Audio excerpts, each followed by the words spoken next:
On va terminer cette matinée par des témoignages de certains d'entre vous. Donc, vous savez qu'on a monté un club export. Alors, parfois, on l'appelle primo-exportateur. À qui est-ce que ce club s'adressait ? À tous ceux qui voulaient développer leur démarche à l'export ou recommencer leur démarche à l'export parce qu'ils n'avaient pas forcément été très successful jusqu'ici. Ce club export, on l'a monté grâce au soutien du Codifab, grâce aussi à l'OPCA 3+, maintenant OPCO 2I, qui, animé par l'équipe sociale et formation, est allé monter ce programme aussi d'un point de vue financier en complément du Codifab. Et puis on l'a monté aussi grâce à Formatex, qui a une expérience dans la formation et l'accompagnement justement des primo-exportateurs. Donc ces trois entités nous ont permis de lancer la première promotion du Club Export. Et plutôt que ce soit moi qui vous en parle, je vais appeler, ils vont venir pitcher, chacun à leur tour, certains de la première promotion, en tout cas ceux qui sont là aujourd'hui. Donc, vous aurez l'occasion d'écouter Thomas Liot pour Célio, Aurore Robin, je les regardais sur tous là, pour WM88, Carlos de Avezedo pour Cimob. Ensuite, ils viendront à deux, Éric Delpierre et René-Jacques Dufour pour Home Spirits. Et on terminera avec Edwin Durleman pour le Amoris Groupe Malvo.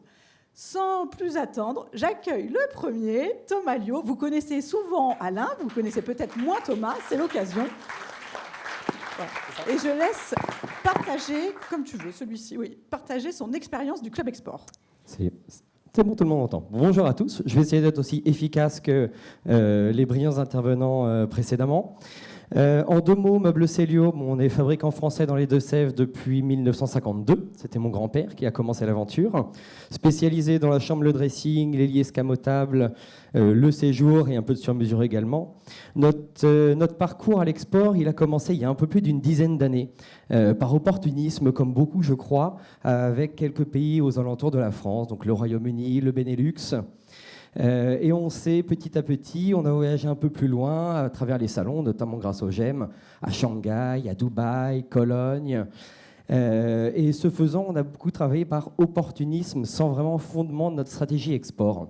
Donc on s'est remis en question. Je crois que, comme l'a dit M. Védrine tout à l'heure, qu'il ne faut pas être un bisounours à l'export et qu'il faut avoir un fondement, une stratégie, vraiment quelque chose de réfléchi et de travaillé. C'est pour ça qu'on a voulu progresser et s'améliorer, et que quand on n'a pas toutes les ressources et les capacités chez nous, il faut se faire aider d'experts. C'est pour ça qu'on a voulu aller au Club Export et partager cette expérience avec d'autres.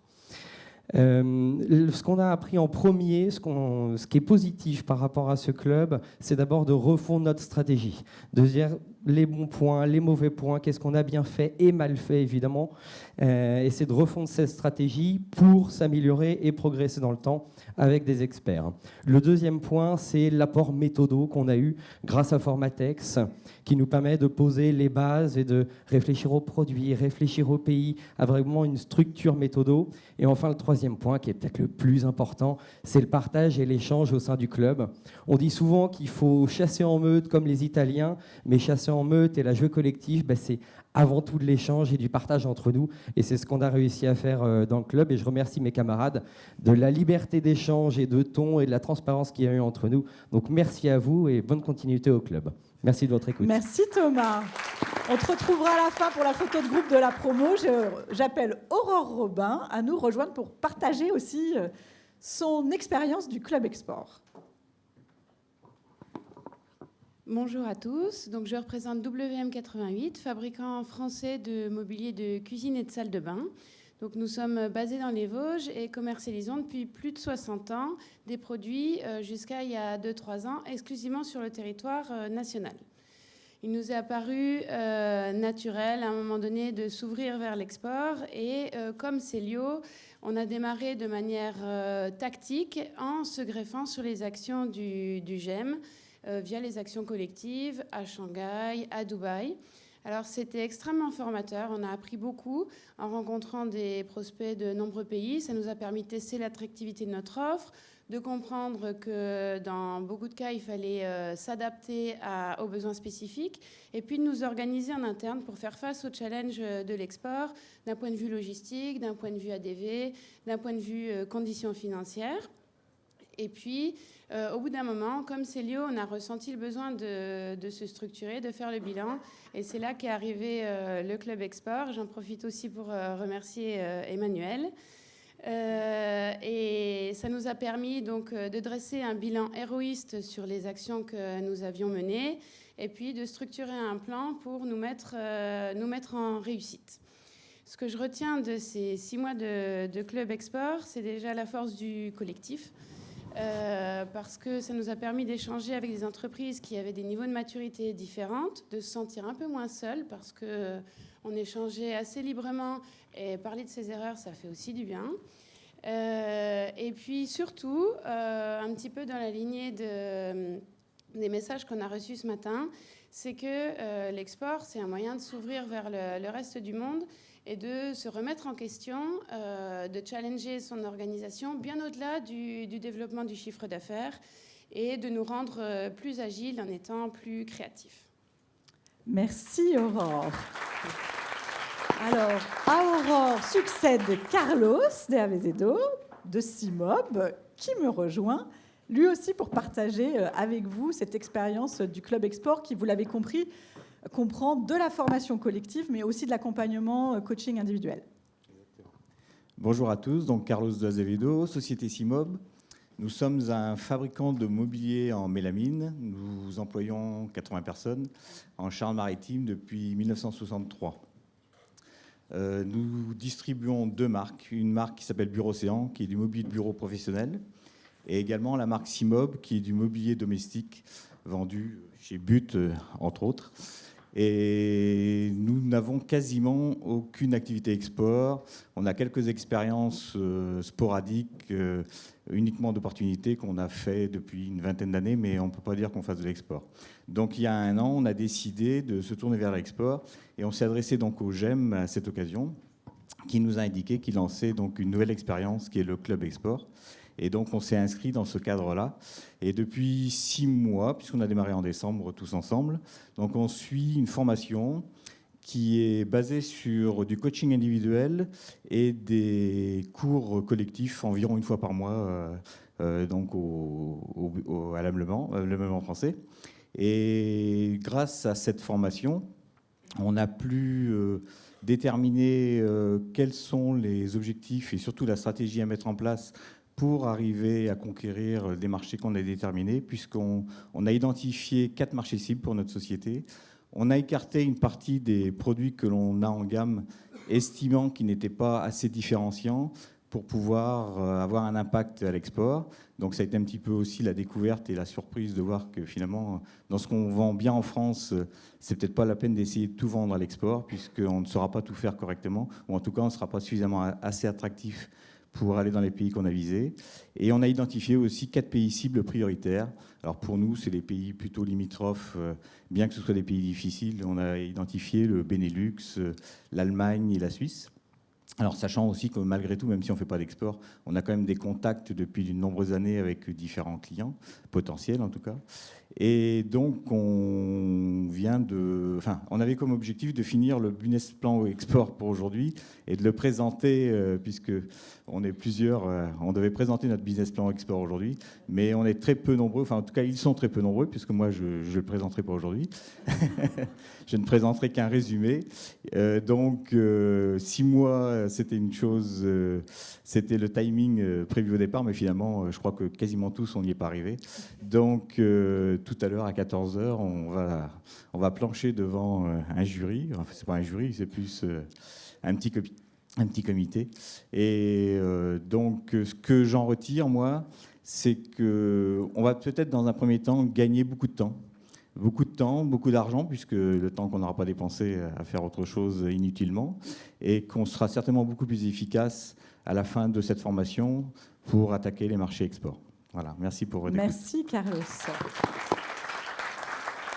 Alors, comme ils aiment l'esprit collaboratif, ça leur tient à cœur. Ils sont 2 à me rejoindre sur scène, Eric et René Jacques, pour partager leur expérience. Bonjour à tous. Nous, on est Home Spirit, connu sous on est Moussinor connu sous le commercial Home Spirit. Donc on existe depuis 50 ans, on est une vieille société dans le nord de la France. Et nous, par le passé, on a fait beaucoup d'exports, puisqu'on était un groupe relativement important à l'époque. L'export était confié essentiellement à des équipes de commercial export qui ont effectivement développé plus ou moins ce chiffre-là. En 2014, on a vécu un traumatisme économique qui a fait qu'on a dû revoir complètement notre schéma. Et dans notre schéma, on a laissé l'export de côté. Donc on s'est recentré sur notre business français pour bien le remettre en place et redévelopper notre entreprise. Fin 2017, on a considéré que ce sujet était fini. Et donc, pour pouvoir se redévelopper, l'export devenait une évidence. Et donc, on s'est retrouvés, début 2018, Eric et moi, à se dire qu'est-ce qu'on fait, comment on le fait. Et là, la chance a été effectivement de venir ici, à cette réunion, il y a un an, où j'ai choisi de rentrer dans le groupe des primo-exposants, même si on pensait avoir l'expérience des primo-exportateurs. Alors qu'on pensait avoir effectivement une très belle expérience dans l'export. Et là, on a découvert, pour moi, la chose la plus fondamentale, c'est que c'est pas parce qu'on embauche des commerciaux export qu'on va faire de l'export correctement. Il fallait qu'on réfléchisse intelligemment à ce qu'était notre entreprise, quels étaient ses atouts pour l'export, qu'est-ce qu'on avait envie de dire, qu'est-ce qu'on avait envie de faire.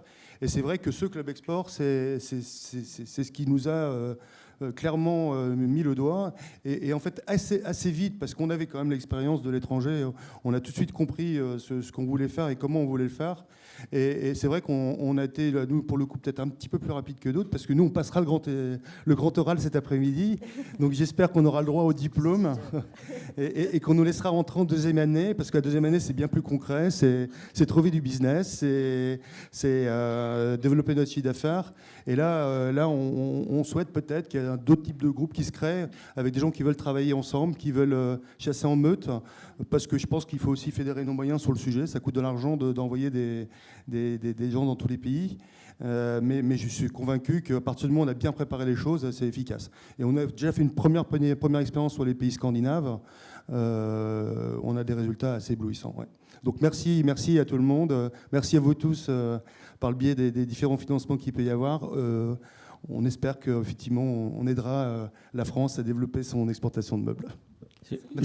J'enfonce juste le clou parce qu'on est des petites PME et j'ai compris ce matin qu'on était dans un océan complètement déchaîné. Mais j'ai aussi compris depuis 2 jours qu'on était beau, ou au moins nos produits étaient beaux, qu'on avait vraiment des valeurs. Et ça, il faut vraiment qu'on se regroupe. Et j'ai des mots que j'ai entendus, effectivement. J'ai retenu au moins une chose, allez, peut-être 3. Chassons en meute, chassons en meute et rechassons en meute. Et là, on arrivera à faire quelque chose. Et peut-être que l'année prochaine, avec l'ameublement français, on peut peut-être faire quelque chose sur le sujet. Voilà, nous, on est à votre disposition pour vous aider. On a besoin de vos enthousiasmes. Donc voilà, la porte est Merci. ouverte. Vous savez qu'on a 2 collaboratifs là et il faut en profiter. Merci à vous 2. Et celui qui clôture le bal, Edwin Durleman, d'Amoris, du groupe Malvaux. Bonjour à toutes et à tous. Oui, donc moi je représente la société Malvaux Intérieur, qui est le service agencement du groupe Malvaux, un vieux groupe français en Charente-Maritime qui a plus de 90 ans, qui historiquement fabrique du panneau de contreplaqué dans ses usines et du panneau bois, du panneau essence fine. En plus de cette activité, le groupe Malvaux transforme du panneau et fabrique du mobilier qui rentre dans du nautisme, dans du camping-car. Et distribue d'autres produits, d'autres matières premières à l'attention des agenceurs et des menuisiers. Malvaux Intérieur, c'est ces 2 sociétés qu'on a regroupées il y a 1 an à peu près, qui sont peut-être un petit peu plus connues, c'est Amoris et Estebois Agencement, qui sont 2 sociétés qui évoluent dans le métier de l'agencement milieu de gamme et haut de gamme, et qui réalisent des agencements d'hôtels à 90% de notre activité, et d'appartements de luxe parisiens, uniquement avec des grands décorateurs et des grands architectes parisiens. Une fois qu'on a un service agencement, un service bureau d'études, une unité de production, on sert notre métier et on sert nos clients depuis maintenant près de 15 ans. On avait besoin de partir à l'export. aujourd'hui, à la différence peut-être de mes petits camarades, c'est qu'on ne livre pas un meuble, on livre un chantier. Donc on a une composante qui est un petit peu différente, c'est que l'aléa, il se fait sur le chantier. Sur des hommes, sur du bâtiment, sur des conditions de chantier, sur des éléments qu'on a du mal à maîtriser parce qu'ils ne dépendent pas toujours de nous. Donc on a vu des confrères partir à l'international et revenir aussi vite. Donc c'est toujours dommage, c'est des perditions de temps, des perditions d'argent, ça épuise les équipes et donc on avait besoin d'organiser les choses et on ne savait pas trop comment faire. Donc ça fait un petit peu plus d'1 an maintenant. Nous, en tant qu'agenceurs, on a été approchés par Isabelle, par le GEM, par Emmanuel. Et puis, voilà, dans toute cette démarche, il y avait quelque chose de construit. C'était pas on part à l'aventure tout seul. Non, c'est ensemble déjà. On écrit quelque chose, on partage, on nous accompagne. Et je crois que dans la durée, c'est ce qui est important, c'est de se dire on y va, c'est bien, mais c'est comment on y va. C'est aujourd'hui on peut avoir une idée, mais en réfléchissant sur la durée, l'idée va évoluer. En échangeant avec nos petits camarades, cette idée va mûrir, et on va trouver aussi d'autres belles pratiques qui se font à l'extérieur. Donc ce groupe, il a cet intérêt et cet avantage de partager des moments importants tous les mois en individuel. Isabelle nous fait réfléchir, nous remet un peu en cause aussi, hein, certaines fois, voilà, c'est bien, et on a besoin aussi de ce coaching individuel. C'est pas que pour se faire plaisir, c'est aussi pour atteindre un objectif qu'on s'était fixé. Et Emmanuel nous lâche pas, donc c'est important aussi. Voilà, et donc d'avoir ces rendez-vous mensuels, d'avoir des livrables à faire, d'avoir une réflexion à mener à plusieurs avec nos contraintes, soit de fabricants, soit d'installateurs.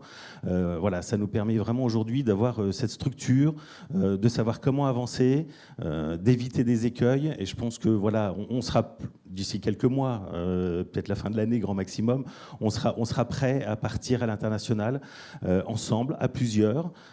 Je regrette juste qu'on n'ait pas d'autres agenceurs. Voilà, mais ça c'est toujours le cas dans nos réunions, qui est cette contrainte de chantier, de livrer un chantier à l'international. Donc surtout si autour de vous il y a des agenceurs, surtout qui rejoignent ce club export, qu'on puisse y aller tous ensemble, qu'on puisse y aller en meute, qu'on puisse partager ce gros gâteau et qu'on soit plus efficace tous ensemble. Alors Edwin, tu restes avec moi, vous pouvez l'applaudir. J'appelle tes petits camarades, on va faire une photo de groupe de la première promotion. Donc rejoignez Edwin sur scène. J'appelle aussi Emmanuel Dumas, qui est la chef d'orchestre du GEM pour ce Club Export. Et puis Isabelle Dreuil, s'il vous plaît, de Formatex, qui, je ne veux pas dire qu'elle est mène à la baguette, mais un peu quand même, qui permet de faire avancer ce Club Export parfaitement. Donc je vous invite à vous mettre plutôt au milieu et bien rapprochés. Pour la photo de groupe, Marwen, il faut que vous avanciez un tout petit peu, visiblement. Mettez-vous plutôt devant les chaises, à mon avis, pour pas qu'on ait la lumière. Et surtout, moi, j'en profite pour vous parler en même temps, pendant que Marwen fait la photo. Mettez-vous devant les chaises.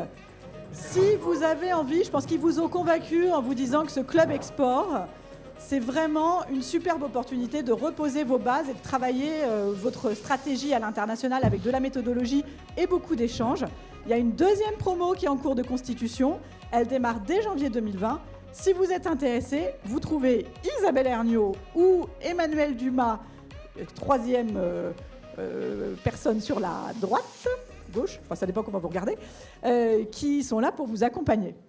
C'est bon Marwen pour la photo ? Impeccable, merci beaucoup, merci à vous.